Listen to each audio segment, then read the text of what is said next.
عام لوگ ایک دعویٰ کرتے ہیں کہ ہم غلامی رسول میں اپنی جان دے دیں گے، غلامی رسول میں ہم سنت نبوی پر عمل شروع نہیں کر سکتے۔ نماز نبی اکرم صلی اللہ علیہ وآلہ وسلم کی آنکھوں کی ٹھنڈک ہے، اور ہم اپنی نماز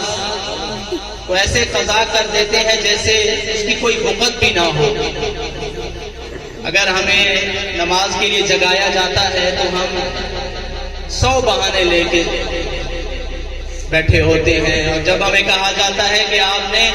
بازار جانا ہے، آپ نے جاب پہ جانا ہے، آپ نے اسکول جانا ہے، کالج جانا ہے، یونیورسٹی جانا ہے، تو ہم تیار بھی ہوتے ہیں، بڑے خوبصورت انداز میں بال بھی بناتے ہیں،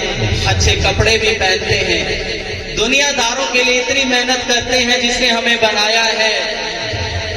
اس کے لیے ہم صاف کپڑے تک پہننا گوارا نہیں کرتے۔ تو اس بات پہ سوچئے گا۔